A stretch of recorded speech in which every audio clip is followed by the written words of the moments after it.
오늘 요한복음 15장 1절부터 17절 말씀 가지고 너희는 서로 사랑하여라 하는 제목으로 함께 은혜 나누고자 합니다. 지난주 말씀에서 14장 21절에 보면 계명을 받아서 지키는 사람이 예수님을 사랑하는 사람이고 하나님 아버지께서도 그 사람을 사랑해 줄 것이라고 했습니다. 예수께서 제자들의 발을 씻기시며 가르치신 계명을 간직하고 지키면 성령님께서 깨닫게 해주시고 생각나게 해주신다고 했습니다. 그 사랑을 실천하여 하나님과 평화를 이루고 이웃과 평화를 이루는 것이라고 했습니다. 그러므로 일어나서 그 사랑으로 섬기러 가자라고 했습니다. 오늘 말씀에서도 역시 계명을 지키라고 하십니다. 사랑하는 계명을 지키라는 것입니다. 이제 예수님은 포도나무에 붙어있는 가지처럼 항상 그 사랑 안에 붙어 있으라고 하십니다. 예수님과 함께 있는 것은 단순히 함께 사는 룸메이트나 아니면 부부나 가족 같은 것이 아닙니다. 그 정도 수준이 아닙니다. 여기서 말하는 것은 예수님의 사랑의 계명을 항상 간직해서 예수님과 완전히 하나가 되라는 것입니다. 그래서 오늘 말씀에서 예수님은 포도나무의 비유로 말씀하신 것입니다. 그 뒤에 그 비유의 뜻을 설명하신 것입니다. 오늘 말씀 전체를 지배하는 내용은 포도나무의 비유입니다. 이 말씀을 통해서 우리는 어떻게 예수님과 완전한 연합을 이룰 수 있을지, 또 그래서 사람들에게 그 사랑을 보여주고 서로 사랑할 수 있을지 생각해 보겠습니다. 첫 번째로 1절부터 7절에는 열매 맺는 가지가 되라는 내용이 나옵니다. 예수님께서 1절에서 7절에서 1절부터 7절 사이에서 포도나무 비유로 말씀하십니다. 포도나무는 건조한 이스라엘에서 가뭄에 견디면서 열매를 맺는 세 종류의 나무 중에 하나입니다. 무화과나무, 올리브나무, 포도나무. 이 세 가지가 그래서 성경에 많이 나옵니다. 그 중에서 포도나무가 메마르고 가물은 지역, 이 가뭄이 심한 지역에서 목이 마른 사람들에게 그 음료수로 이렇게 제공되는 나무가 포도나무입니다. 구약에서는 이스라엘이라는 포도나무가 주로 이스라엘 땅에 사는 그 사람들을 가리키는 비유로 썼습니다.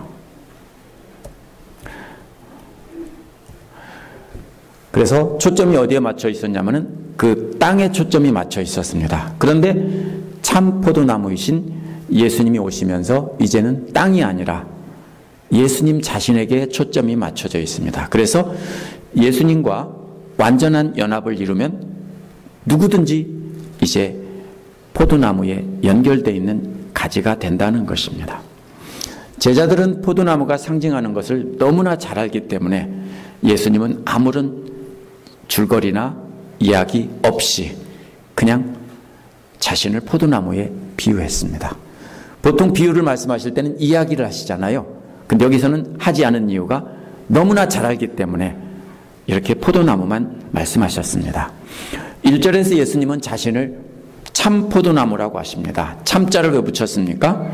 과거에 있던 포도나무는 가짜였고 예수님만이 진짜 포도나무라는 것입니다.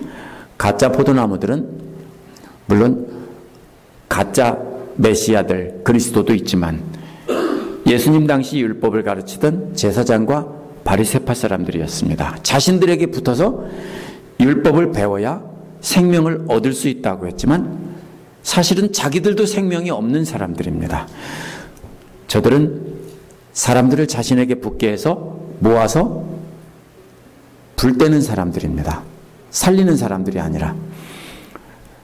그러면서 결국 자신들도 땔감으로 태워질 사람들이었습니다. 그러나 예수님은 저들과는 달리 생명의 포도나무고 진짜 생명을 살리는 포도나무입니다. 뿐만 아니라 아버지는 농부라고 하셨습니다. 예수님이 진짜 포도나무일 뿐 아니라 예수님 아버지가 예수님을 돌보는 포도원의 농부라는 것입니다. 포도원 농부의 가장 중요한 일이 뭘까요? 가지 치는 겁니다. 가지를 잘못 치면 포도가 잘못 열지 않고 잘 치면 포도가 잘 여는 것입니다. 그래서 2절은 가지치기를 하는 농부의 모습이 나옵니다. 먼저 내게 붙어 있으면서도 열매를 맺지 못하는 가지는 아버지께서 다 잘라버리신다고 했습니다. 잘라버리시고라는 말은요, 봄철에 열매가 작게 맺으면은 그 중에 열매가 안 맺은 가지들 있죠. 그 가지들은 쓸데없이 뭡니까? 자리만 차지하고 있으니까 그 가지를 자르는데요. 그 가지는 전체를 자르기 때문에 조심스럽게 잡아 올리고서 이렇게 전지하는 칼로 자릅니다. 근데 잘못하면 다른 열매가 상할까봐 가지를 조심스럽게 집어 올리면서 이렇게 자르는 모습입니다. 그래서 집어내겠죠. 그냥 뚝 잘라서 떨어뜨리면 떨어지면서 포도 열매가 상하기 때문에 조심스럽게 집어내는 모습입니다. 이와는 반대로 열매를 맺는 가지는 더 많은 열매를 맺게 하려고 손질하신다라고 했습니다. 근데 손질한다는 말이 앞에서 집어 올려서 자른다는 말과 똑같은 말에다가 카타라는 말만 붙였습니다. 영어에서도 카타라는 말은요, 아래라는 말입니다. 그래서 이 말이 어디에 쓰냐면요, 짐을 배에서 내릴 때, 배가 높죠? 그럼 높은 곳에서 아래로 짐을 내릴 때, 짐이 내려오는 모습을 쓸 때도 이렇게 집어 내린다라고 썼습니다. 앞에서는 집어 올려서 자르는 것인데 이번에는 집어 내리는 것입니다. 그럼 손질하는 게 어떻게 집어 내리는 걸까요? 가지를 자르지 않고 가지에 붙어 있는 마른 잎이나 작은 잔가지 같은 것을 칼로 손질합니다. 이때는 잡을 필요가 없습니다. 왜냐하면 그냥 아래로 떨어뜨리면 돼요. 그래서 똑같은 말이 여기서는 손질한다는 말은 아래로 잘라서 떨어뜨리는 모습입니다. 그래서 집어 올리는 것은 가지 전체를 잘라서 집어 올리는 것인데, 손질하는 것은 같이 자르지만 이번에는 쓸모없는 것들을 아래로 떨어뜨립니다. 제가 이 얘기를 왜 자세히 설명하냐면요, 열매를 맺는 가지나 열매를 맺지 못하는 가지나 동일하게 칼을 댄다는 것입니다. 하지만 차이는 뭡니까? 하나는 통째로 잘라서 마르면 불태우려고 자르는 것이고, 하나는 열매를 많이 맺게 하려고 자르는 것입니다. 둘 다 동일하게 아픔을 겪습니다. 자르면 아프죠. 근데 열매 맺지 못하는 가지는 영원한 멸망의 아픔입니다. 하지만 열매 맺는 가지는 더 결실을 많이 맺게 하려고 하는 결실의 아픔인 것입니다. 똑같은 말을 이렇게 쓴 것은요, 똑같은 말을 가지고 이렇게 워드플레이한 것은 그것을 잘 비교하도록 하기 위해서 이렇게 한 것입니다. 3절에서 예수님은 너희는 이미 깨끗하게 되었다라고 했습니다. 깨끗하게 되었다는 말이 2절에서 잘라서 떨어뜨린다는 말과 같은 말에서 온 말입니다. 예수께서 제자들에게 있던 쓸모없는 잔가지들을 말씀으로 잘라내셔서 손질하셨다는 뜻입니다. 물론 앞으로도 예수님 말씀이 계속 남아있어서 계속 손질할 것입니다. 하지만 하나님은 이미 예수님의 말씀으로 제자들을 새롭게 하신 것입니다. 이미 깨끗하게 하신 것입니다. 예수님께서 이미 완전히 다 말씀하신 그 말씀은 모두 예수님의 가르침이지만 그 핵심은 13장 14절에 나온 서로 남의 발을 씻겨주어야 한다는 말씀에 담겨 있습니다. 이 말씀은 그러니까 복음서 전체의 말씀이기도 하지만 그 대표가 뭡니까? 발을 씻겨준다는 말입니다. 서로 섬김으로 사랑하라는 예수님의 말씀이 제자들의 마음속에 있는 교만과 탐욕이라는 쓸데없는 잔가지들을 잘라내 주시는 겁니다. 왜요? 예수님이 발 씻는 모습을 종의 모습으로 이렇게 섬김을 보여줬으니까. 교회 안에서 조금만 뭐 한다고 좀 높아지려고 하면 어떻게 합니까? 예수님을 생각하면 그 마음을 다 잘라낼 수 있습니다. 계속 교만하게 나가면 어떤 사람입니까? 말씀이 그 안에 없는 사람입니다. 그래서 이미 깨끗하게 되었다고 하신 겁니다. 말씀이 있기 때문에 계속해서 잘라낼 것이기 때문입니다. 그러므로 14장 20절의 말씀처럼 우리가 예수님 안에 있고 예수님이 우리 안에 있으면 우리 안에 있는 예수님의 말씀이 우리 안에 남아있는 쓸모없는 잔가지들을 계속 잘라내서 손질해 주십니다. 그래서 우리에게 중요한 것은 말씀을 간직하고 있어야 되는 것입니다. 우리가 간직해야 될 성경 말씀의 전체는 뭡니까? 전번에 제가 보여준 사진 한 장입니다. 벌거벗은 모습에 수건 한 장 두르고 발을 씻기는 그 동상의 모습, 그 그림을 간직하고 있어야 됩니다. 우리도 그렇게 해야 한다는 말씀만 갖고 있으면 그 말씀이 계속 우리 안에 일어나는 쓸모없는 탐욕과 교만과 다른 잔가지들을 열매 맺는 데 방해되는 것을 계속 잘라내게 되는 것입니다. 4절에서 예수님은 내 안에 머물러 있어라 라고 말씀하셨습니다. 머물러 있으라는 말이 집이 그림일 때는 한 집에 사는 그림이지만 지금 포도나무의 비유로 말씀하시고 있으니까 사실은 이렇게 번역하면 안 됩니다. 참 포도나무이신 예수님께 붙어 있으라는 말입니다. 머물러 있으라는 말은 나뭇가지를 뚝 잘라놓으면 머물러 있지 않는 겁니다. 붙어 있어야 된다는 것입니다. 예수님께 연결되어서 생명의 진액인 예수님의 말씀을 계속 받으라는 것입니다. 그러면 나도 너희 안에 머물러 있겠다라고 하셨습니다. 예수께서 떠나시면 예수님의 영인 성령님께서 제자들 가운데 계속 머물러 사신다는 것입니다. 성령께서 바로 생명의 진액인 예수님의 말씀을 깨닫게 하시고 생각나게 하신다는 것입니다. 그 말씀이 계속해서 우리를 깨끗하게 하시기 때문에 이미 깨끗하게 되었다라고 하신 것입니다. 그러나 목적은 예수님께 붙어 있는 것이 목적이 아닙니다. 포도나무처럼 쓸데없는 나무가 없습니다. 집을 지을 때 쓸데도 없고 아무 데도 쓸모가 없어요. 포도나무는 진짜 쓸모없어요. 어디다만 쓸 수 있어요? 포도가 열릴 때만 쓸모가 있습니다. 그래서 예수님께 붙어 있는 것은 아무 의미가 없습니다. 그게 목적이 아닙니다. 목적이 뭡니까? 열매 맺는 것입니다.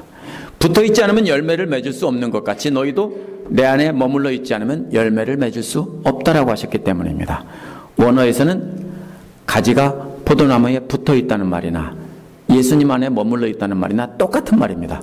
같은 말을 가지고 이렇게 다르게 번역한 것입니다. 예수님 안에 사는 것은 단순히 한 집에 산다는 뜻이 아닙니다. 포도나무에 붙어 있는 가지처럼 완전히 밀착되어서 예수님과 하나가 되어 있어야 한다는 뜻입니다. 그렇게 연결되지 않으면 열매를 맺지 못한다는 것입니다. 따라서 붙어 있으라는 목적은 열매를 맺게 하려는 것입니다. 5절에서 예수님은 다시 자신이 포도나무라고 하시면서 이번에는 제자들에게 너희는 가지다라고 했습니다. 앞에서도 가지에 대해서 설명했지만 이번에는 설명하신 뒤에 구체적으로 너희가 바로 가지다라고 하셨습니다. 이어서 사람이 내 안에 머물러 있고 내가 그 안에 머물러 있으면 그는 많은 열매를 맺는다고 하셨습니다. 역시 포도나무로 비유한 것이기 때문에 머물러 있다는 말은 붙어 있어야 이렇게 해야 맞습니다. 예수님께 붙어 있으면 예수님의 진액이 가지에게 전달이 되어서 열매를 맺게 된다는 것입니다.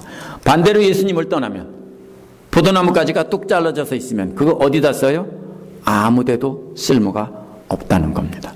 서로 안에 있다는 말은 한 나무처럼 완전한 유기체적인 연합을 뜻합니다. 완전히 한 나무가 돼서 뿌리로서 진액을 받는 상태가 돼야 한다는 것입니다. 어디에 이런 게 나옵니까? 바울이 에베소서 4장 12절 14절에서 16절에서 교회를 몸에 비유한 것과도 같은 비유입니다. 그 밖에 성경 여러 곳에 로마서나 여러 곳에 나와요. 바울은 성도들의 모임을 교회로 비유했습니다. 한 몸이면 한 피가 흐르는 것처럼 우리가 예수님의 제자가 되면 예수님에게 모두 하나로 붙어 있는 바로 가지가 된다는 것입니다. 그래서 항상 붙어 있으면 저절로 열매를 맺는다는 것입니다.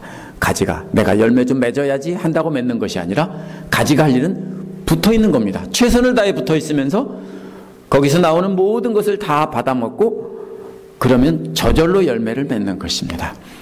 어떻게 하는 것입니까? 예수님처럼 종의 모습으로 섬기면서 사랑하는 것을 잊지 않고 계속 간직하고 있으면 예수님으로부터 그 말씀을 계속 받아서 살고 있으면 그러면 열매는 저절로 맺는 것입니다. 이제 6절에서 예수님께 붙어 있기는 하지만 더 이상 예수님으로부터 진액을 받지 않는 사람들의 운명을 경고하고 있습니다. 사람이 내 안에 머물러 있지 않으면 그는 쓸모없는 가지처럼 버림받아서 말라버린다. 사람들이 그것을 모아다가 불에 던져서 태워버린다 라고 했습니다. 머물러 있지 않다는 말은 계속 머물러 있지 않으면 이런 뜻입니다. 한번 생각해 보십시오. 나무가 나뭇가지가, 포도나무가지가 붙어 있다가 나 잠시 떨어져서 나갔다가 다시 돌아와야지. 가능합니까?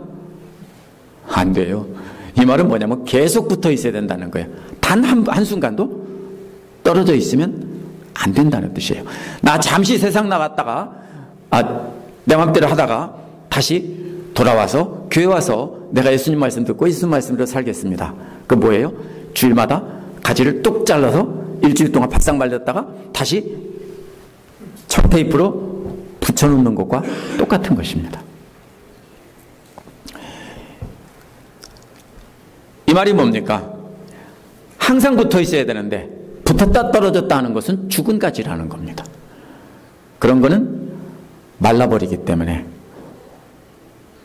단 한 번이라도 마르면 그건 소용없어요. 그래서 한 번이라도 말라서 잘라버리게 되면은 그 다음에는 다시는 붙을 수 없어요. 그래서 모아서 계속 불에 던지고 계속 불에 태운다는 것입니다. 끊임없이 계속 잘라서 마른 가지를 계속 불태우는 모습입니다. 무늬만 그리스도인 척 하지만 영적으로 죽은 그리스도인의 운명을 말씀하신 겁니다. 그러므로 우리가 말로만 믿는다 하고 마음속에 예수님 말씀이 한 번도 간직하지 않고 그냥 막 살면은 이거는 잘못된 것입니다. 한 번도 떨어져 있지 않고 항상 붙어 있어야 된다고 했습니다. 두 번째로 7절부터 17절에 보면 예수님 사랑 안에 거하라고 했습니다. 7절에서 너희가 내 안에 머물러 있고 내 말이 너희 안에 머물러 있으면 이라고 했습니다. 예수님 안에 머무는 방법은 늘 말씀을 마음에 간직하는 것입니다. 그러면 너희가 무엇이든지 구하는 대로 구하면 다 이루어진다고 했습니다. 이 말을 많은 사람들이 오해를 하고 잘못 해석했습니다. 어떻게 해석했어요? 무엇이든지 믿고 구하기만 하면 다 이루어진다. 그래서 믿음이 도깨비 방망이다 이렇게 생각을 했습니다. 잘못됐습니다. 왜냐하면 앞에 조건문이 붙어 있기 때문입니다. 이는 그렇게 예수님 말씀을 항상 간직하고 늘 붙어 있으면서 살다 보면 어떻게 하고 싶습니까? 저도 예수님처럼 사랑하게 해주세요 하는 마음이 늘 일어나게 됩니다. 그래서 그것 달라고 기도하면 예수님처럼 사랑할 수 있게 해주신다는 겁니다. 예수님처럼 목숨 걸고 친구를 사랑하게 해주신다는 겁니다. 이 말씀이 오늘 말씀의 끝부분에서도 16절에도 나옵니다. 구하면. 이것이 뭐냐면 가운데 중심이 되는 11절에 기쁨이 넘치게 하려는 말을 앞뒤에서 감싸고 있습니다. 따라서 이 말은 도깨비 방망이가 아닙니다. 이어서 원어에서 8절은 이것으로 라는 말이 원어에서 맨 앞에 나옵니다. 7절에서 예수님처럼 사랑하게 해달라는 기도가 응답된 것으로 이런 뜻입니다. 응답된 것으로 어떻게 됩니까? 내 아버지께서 영광을 받는다는 것입니다. 제자들이 예수님처럼 사랑하게 해달라고 기도하면 그 기도가 응답되면 하나님께 영광이 되는 것입니다. 그러면 너희가 열매를 많이 맺어서 내 제자가 된다 했습니다. 제자가 된 사람들에게 계속해서 열매가 맺혀 있게 되는 것입니다. 그런 제자들에게 9절은 예수님은 아버지께서 나를 사랑하신 것 같이 나도 너희를 사랑하였다라고 했습니다. 이어서 너희도 내 사랑 안에 머물러 있어라고 하셨습니다. 무슨 말입니까? 아버지께서 예수님을 사랑했는데 예수님도 우리를 사랑했다. 그러면 예수님이 하신 사랑이 어디서 왔다고요? 하나님의 사랑이라는 겁니다. 예수님께서는 하나님의 사랑으로 그렇게 제자들을 사랑하셨으니까 그 사랑 안에 붙어 있으면 그게 바로 어디에 붙어 있는 거다? 하나님 사랑 안에 붙어 있는 것이다라는 것입니다. 근데 여기서 머물러 있으라는 말은 단 한 번이라도 이런 뜻입니다. 단번에 이런 뜻입니다. 머뭇거리지 말고 단번에 행동으로 옮기라는 것입니다. 붙어 있을까 말까 붙어 있을까 말까 이래서는 안 됩니다. 단번에 그냥 붙어야 됩니다. 참 포도나무이신 예수님의 사랑에 붙어 있게 되는 것은 붙을까 말까 붙을까 말까 살짝 붙었다 도로 떨어졌다 이런 게 아니라 그 사랑을 깨닫고 처음에 완전히 붙게 되는 것입니다. 그러면 어떻게 한 번에 예수님의 사랑에 붙게 되는지 말한 것이 10절입니다. 10절에서 예수님은 너희가 내 계명을 지키면 내 사랑 안에 머물러 있을 것이다 라고 하셨습니다. 계명을 지키라는 말도 역시 단번이라는 뜻을 담고 있습니다. 예수님의 사랑의 계명을 지켜서 한 번이라도 지켜서 그 사랑을 깨닫게 되면, 이런 뜻입니다. 한 번이라도 깨닫게 되면, 한 번이라도 그 사랑을 경험하게 되면 예수님께 완전히 붙게 된다는 겁니다. 서로 종의 모습으로 발을 씻기는 것을 한 번이라도 경험해보고, 원수를 사랑해서 그것을 내가 해보고 우리 주님께서 뿌듯한 기쁨을 주셨다면, 그것을 한 번이라도 경험해봤다면, 그러면 그 사랑에 완전히 붙어있게 된다는 것입니다. 왜? 그 사랑이 정말 좋기 때문입니다. 카지노에서 돈을 한 번 따본 사람은 영원히 카지노에 붙어있게 된다라고 통계학적으로 말합니다. 왜? 한 번 그 얻은 기쁨이 좋으니까 대부분 영원히 떠나지 못합니다. 이러한 세상적인 악한 쾌락도 그렇게 지속이 되는데, 하물며 예수님의 사랑을 진짜로 경험한 것이야말로 더할 나위가 없는 것입니다. 예수님의 사랑의 계명을 실천하고 그 기쁨을 한 번 깨닫게 되면, 그 감격을 알게 되면 우리는 영원히 그 사랑에 붙어있게 되는 것입니다. 세상적인 쾌락은 일시적인 기쁨을 주지만 점점 더 높은 강도의 기쁨을 요구합니다. 그러면서 그 사람을 죽입니다. 그러나 예수님께서 주시는 그 기쁨은 계속해서 새로운 기쁨이고 더 큰 기쁨이 됩니다. 그 사랑을 경험하고 예수님께 붙어있게 되면 참 포도나무이신 예수님으로부터 생명의 진액을 한없이 공급받게 되는 것입니다. 그러나 그러한 경험은 내가 받아야지, 내가 열심히 해서 받아야지 한다고 되는 것이 아닙니다. 우리가 예수님의 사랑을 배우고 그 사랑 안에 늘 머물러 있게 해달라고 간구할 때 하나님께서 주도적으로 주시는 것입니다. 우리가 하는 것이 아닙니다. 11절은 7절에서 17절의 중심이 되는 축입니다. 7절과 16절에서 무엇이든지 구하는 대로 이루어지게 하신다는 말씀이 바로 이 말씀을 감싸기 위해서 있는 것입니다. 무엇이든지 원하는 대로 구하면 그럼 뭐가 생겨요? 기쁨이 생긴다고요. 그 기쁨이 어떤 기쁨이에요? 내가 너희에게 이러한 말을 한 것은, 이란 말은 이미 제자들에게 예수님이 말씀을 다 하셨다는 얘기예요. 그 목적은 내 기쁨이 너희 안에 있고 또 너희의 기쁨이 넘치게 하려는 것이다 라고 했습니다. 먼저 예수님의 기쁨이 제자들 안에 있게 됩니다. 왜 그렇습니까? 우리 안에 계신 예수님께서 우리 하는 것을 보고 예수님께 순종하는 것을 보고 기뻐서 춤을 추시는 거예요. 그러면 그 기쁨을 우리도 느끼니까 우리도 함께 기쁨이 넘치는 것입니다. 제가 요즘엔 잠이 잘 안 와요. 좋아가지고. 어떤 분이 예수님 말씀에 막 온 힘 다해 순종하려고 해서 그 기쁨을 계속 나눠주시니까 그걸 생각하면 자다가도 깨가지고 오늘도 새벽에 깨면은 또 그분 생각하면서 아, 감사하다. 제가 잠이 안 와요. 진짜로. 이렇게 좋아도 잠이 안 오는데 우리가 그런 기쁨을 누리면 우리 안에 계신 예수님이 그 기쁨을 우리 안에서 춤을 추시고 우리도 그 기쁨을 깨닫고 기쁨이 넘치게 되는 것입니다. 이 기쁨이, 열매 맺는 기쁨이 이 부분의 중심이고 목적입니다. 12절은 그 계명이 무엇인지 가르치신 것입니다. 예수님은 12절에서 내 계명은 이것이다. 내가 너희를 사랑한 것 같이 너희도 서로 사랑하여라 라고 말씀하셨습니다. 예수님께서 배반할 제자들까지도 종의 모습으로 섬기며 사랑한 것처럼 제자들도 서로 사랑하는 것이 예수님의 계명이라고 이제 분명하게 말씀하셨습니다. 계명이라는 말은 단수입니다. 하나의 계명이라는 말입니다. 근데 계명은 하나가 아닙니다. 십계명도 많고 성경에 수많은 계명들이 있습니다. 근데 왜 하나의 계명이라고 했습니까?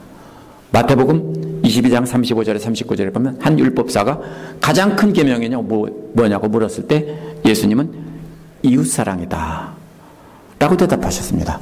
로마서 3장씩 13장씩 9절에서도 내 이웃을 내 몸과 같이 사랑하라는 한 계명 속에 모든 계명이 요약되어져 있다라고 했습니다. 바울이나 예수님 말씀하신 거나 똑같이 되어 있습니다. 예수님의 이웃사랑의 계명이 발 씻기는 종의 모습으로 배반할 원수까지도 죽기까지 사랑하신 겁니다. 그것이 딱 한 계명입니다.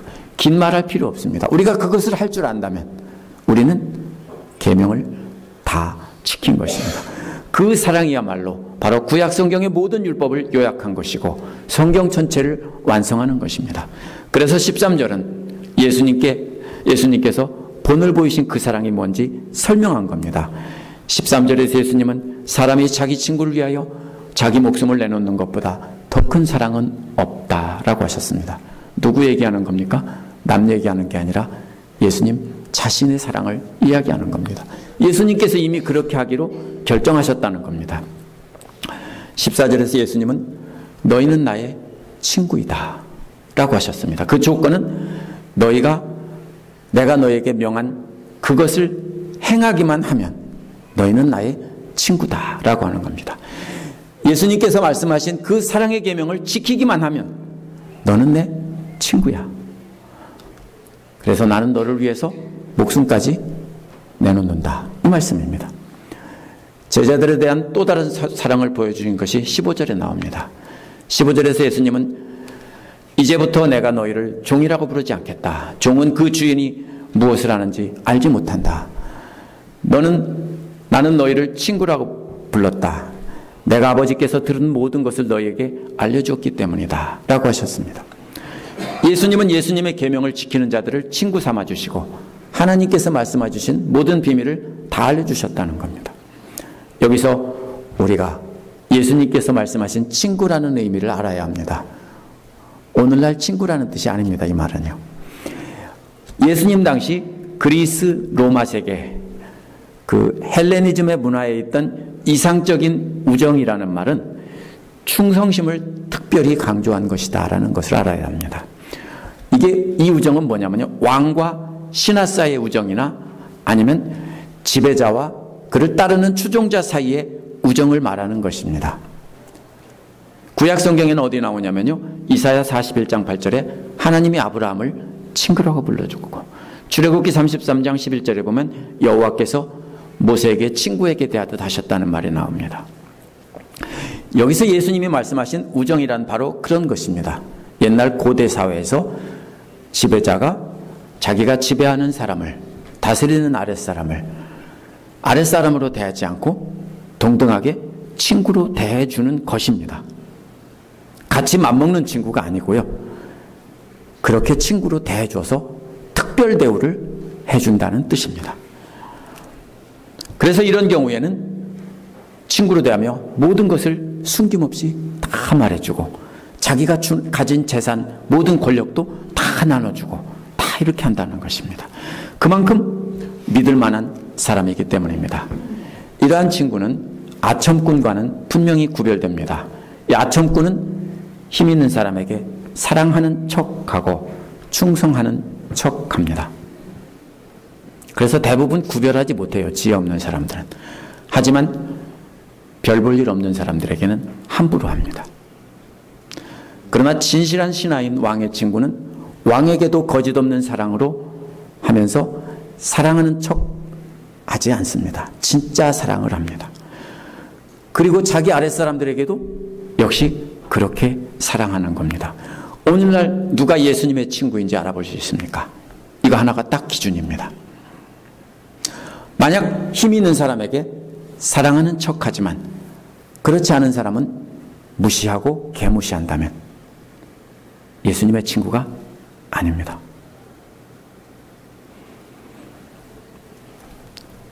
뭡니까? 예수님의 아첨꾼입니다. 예수님께서 제자들을 친구라고 부르신 것은 바로 이런 관점에서 이해를 해야 합니다. 예수님 당시 친구란 힘을 가진 사람이 아랫사람을 동등하게 여겨주고 높여준다라는 뜻이지 같이 맞먹는 친구라는 얘기가 아닙니다. 그래서 모든 것을 다 알려주고 모든 것 다 나눠주고 네가 원하는 거 다 줄게, 이렇게 하는 것이 바로 친구입니다. 그런데 이러한 친구 관계가 어떻게 시작되었는지 16절에서 말씀하십니다. 이러한 친구 관계는 예수님 당시 지배자들이 믿을 만한 신하를 선택하고 친구 삼아주고 모든 것을 다 알려주고 사랑해 준 것입니다. 신하가 임금을 그렇게 사랑한 것이 아닙니다. 마찬가지로 예수님도 16절에서 너희가 나를 택한 것이 아니라 내가 너희를 택하여 세운 것이다 라고 하셨습니다. 제자들이 예수님을 택한 것이 아닙니다. 내가 예수 믿어야지라고 해서 믿은 거 아닙니다. 그런 분 있어요? 한번 나와보세요. 제가 한번 꼼꼼하게 따져볼게요. 내가 규대발로 교회에 나왔지만 그렇게 내가 예수님을 믿게 하신 것은 예수님께서 나를 불러주시고 찾아주셨기 때문입니다. 그러므로 예수님께서 우리를 불러주시고 택해 주셨다라는 것입니다. 그 다음에 세운 것이다 라는 말은요, 제자들도 예수님처럼 그렇게 죽기까지 사랑하는 자리에 내놓으셨다는 말입니다. 세웠다는 말은요, 이렇게 이 앞에 세우는 게 세우는 겁니다. 예를 들면 오진숙 집사님 나오세요, 앞에 서세요 라고 말하는 것이 이게 세우는 겁니다. 제자들을 어떻게 했어요? 사람들 앞에 내놓고 세워놨다라는 뜻입니다. 어디에 내놨어요? 죽는 자리에 세웠어요. 어떻게 사랑하라고? 원수까지도 죽기까지 사랑하라고 그 죽는 자리에 사람들 보는 앞에 이렇게 내놓고 세웠습니다. 이게 누구다? 내 친구다. 내가 진짜로 믿는 친구다.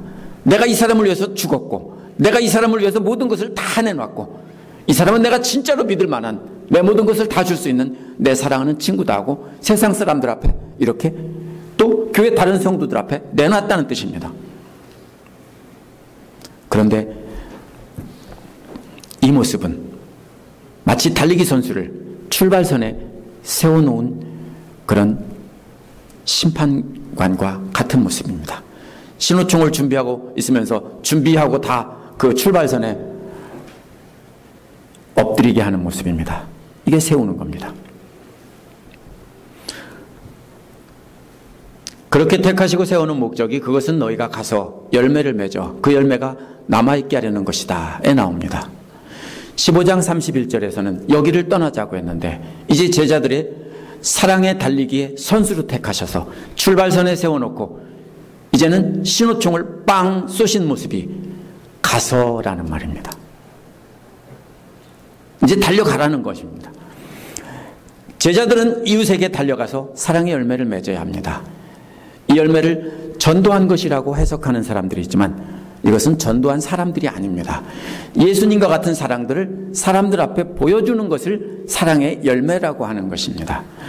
왜냐하면 바로 다음에 그 열매가 언제나 남아있게 하려는 것이다라고 했기 때문입니다. 이것이 전도한 사람이 열매라고 하면은 항상 어떻게 열매가 남아있어요? 우리에게 항상 남아있는 것은 그 사랑입니다. 이 열매를 한 번 따고 끝나는 것이 아닙니다. 제자들은 계속해서 주렁주렁 맺혀 있어야 됩니다. 그렇게 되기 위해서는 너희가 내 이름으로 구하는 것은 무엇이든지 다 받게 하려는 것이다 라고 했습니다. 사람들이 다 따가서 없어요? 구하면 돼요. 또 주세요. 그 사랑. 그럼 또 주세요. 그럼 또 나와요. 또 사람들에게 따줬어요. 없어요? 또 주세요. 또 필요해요. 그럼 또 주세요. 계속해서 열리고 또 열리는 것입니다. 그거 구하면요, 끊임없이 열리도록 계속 열리게 해주신다는 겁니다. 가서 열매를 주렁주렁 맺으라는 것이 바로 예수님의 명령입니다. 그래서 17절에서 내가 너희에게 명하는 것이 이것이다 라고 하신 것입니다. 명한 것이라는 말은 계명이라는 말과 같은 말에서 온 말입니다. 예수님이 지키라고 하신 계명이 바로 예수님처럼 사랑의 열매를 주렁주렁 맺으라는 것입니다. 그래서 예수님은 17절 뒷부분에서 너희는 서로 사랑하여라 라고 하신 것입니다. 12절에서 나온 것처럼 예수님이 제자들을 사랑한 것처럼 서로 사랑하라는 것입니다. 하지만 서로 사랑하라고 했다고 해서 믿음의 공동체 안에서만 사랑하라는 뜻은 아닙니다. 왜냐하면요, 가서 열매를 맺으라고 했기 때문입니다. 세상에 나가서 그 열매를 맺게 하고 제자들을 삼아서 그들도 함께 들어와서 그들과 함께 예수님처럼 또 사랑하고 섬기고 해야 됩니다. 그래서 하나님의 백성을 만들라는 뜻입니다. 어떻게 열매를 많이 맺는 가지가 될 수 있다고 했습니까? 우리가 많이 맺겠다고 열심히 노력하면 되는 것이 아닙니다. 그것은 참 포도나무이신 예수님께 찰싹 붙어서 하나로 연결되어 있어야 합니다. 단번에 붙어야 합니다. 내가 오늘 반쯤 믿고 내가 내일 나중에 또 믿겠다 이게 아니라 단번에 한 번에 완전히 붙어야 합니다. 이는 예수님의 말씀을 늘 마음에 담는 것으로 시작합니다. 그러면 우리는 고난을 경험하게 되는데 우리 안에 남아있는 교만과 탐욕이 올라오기 때문에 그것이 걸려서 불편한 겁니다. 그래서 예수 믿기 전에는 내 마음이 편안했는데 예수를 믿고 나니까 왜 이렇게 힘들고 어렵고 고난이 많으냐? 왜 그러냐면 내 안에 교만과 탐욕과 내 생각 때문에 그래요. 그러면 그런 것들이 올라올 때 그것이 고난인데요. 그것을 잘라내는 아픔이 있어야 됩니다. 그래서 그것이 잔가지들을 잘라내는 것입니다. 잘라내는 과정도 역시 예수님의 말씀으로 이루어집니다. 무늬만 그리스도인인 제자들도 똑같이 잘라냅니다. 하지만 그들은 한 번에 통째로 잘라서 그냥 버립니다. 멸망입니다. 이렇게 열매를 많이 맺는 가지가 어떻게 될 수 있습니까? 우리가 하나님께 간절히 구하면 그런 기도는 다 들어주신다고 했습니다. 그런 기도가 응답이 되면 우리 안에서 거하시는 예수님의 영, 성령님께서 기뻐 춤을 추십니다. 그 예수님의 기쁨을 보고 우리도 기쁨이 넘쳐나는 것입니다. 예수님은 우리를 위해 목숨까지 내놓으신 친구이시기 때문에 우리가 예수님 같은 사랑의 열매를 맺으면 우리와 함께 기뻐하시며 우리에게 하나님께서 말씀하신 모든 비밀을 다 알려주신다는 겁니다. 너희는 종이 아니라 내 친구야. 내가 가진 거 다 줄게. 이렇게 하는 것입니다. 그러나 우리가 주의하지 않으면 예수님께만 사랑을 표현하면서 나보다 못한 사람에게는 함부로 대하기가 쉽습니다. 그리고서 그게 믿음이라고 생각합니다. 그런 사람들은 예수님의 친구가 아니라 아첨꾼입니다. 예수님께 뭔가 얻을까 생각하고 영원한 생명을 얻을까 하고 아첨하는 것입니다. 예수님께 영원한 생명을 얻으려고 알랑거리는 아첨꾼이고 간신입니다. 우리는 예수님과 하나님과의 관계뿐 아니라 우리보다 못한 사람들과도 사랑의 관계를 맺어야 합니다. 그래야 예수님은 우리를 너는 내 친구라고 그래서 모든 것을 알려주시는 것입니다. 이제 이 말씀을 듣고 사랑의 열매를 맺기 원하십니까? 그럼 이제 달리기 선수처럼 출발선상에 엎드려 있습니다. 이제 신호총이 울리면 나가서 예수님의 사랑의 열매가 주렁주렁 열린 모습을 보여줘야 합니다. 믿음의 형제 자매들에게 사랑을 보여줘야 하고 믿지 않는 세상 사람들에게 보여줘야 합니다. 먼저 사랑하는 자녀들에게 보여주고 가족들에게 보여줘야 합니다. 그래야 믿지 않는 세상 사람들도 그 열매를 보고 함께 제자가 돼서 서로 사랑하는 삶을 사는 것입니다. 예수님께서 이 아침에 분명히 명령하셨습니다. 너희는 서로 사랑하여라.